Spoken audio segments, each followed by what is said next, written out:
नमस्ते मैम साहब। नमस्ते। अरे आप यहाँ क्यों खड़े हैं? इतनी धूप हो रही है, आपने कैबिन में जाना है।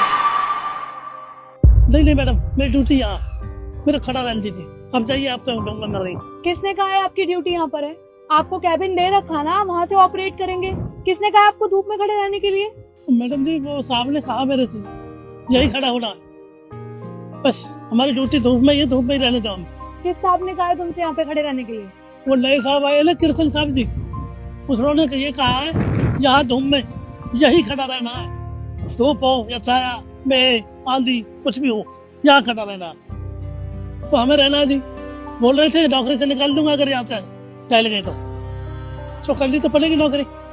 बेटी बीमार है मेरी, अब महीने का लास्ट आ रहा है, 30 तारीख है, कल परसों पगार भी मिलेगी। अगर हम नहीं खड़े हुए तो नौकरी से निकाल देंगे, पगार भी खत्म, तो बेटी का इलाज कैसे कर पाएंगे? तो बस मैडम, इनके बच्चे बीमार है, इनके हम लाचार है, तो हमें तो धूप में ही रहना है बस। आप जाइए, आप धूप में क्यों मर रहे हो?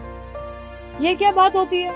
कृष्ण कौन होता है आपको ये बोलने वाला कि आपको धूप में खड़े रह के काम करना है? हाँ, और आपको कैबिन दे रखा है ना, आपको कैबिन इसीलिए दे रखा है कि हम वहाँ बैठ के ऑपरेट करेंगे।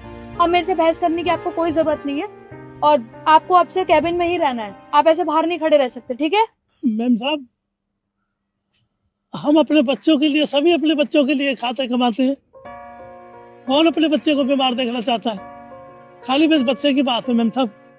अब हमें केवल बहुत अच्छा लगता है, लेकिन नहीं, जैसे वो साहब ने कहा ना, तो यहाँ खड़ा होना तो यही खड़ा होना है। बाकी हमारे बच्चे का इलाज नहीं हो पाएगा, हमें नौकरी से निकाल देंगे, तो हमें यहीं रहने दीजिए साहब, हमें धूप में रहने दीजिए बस।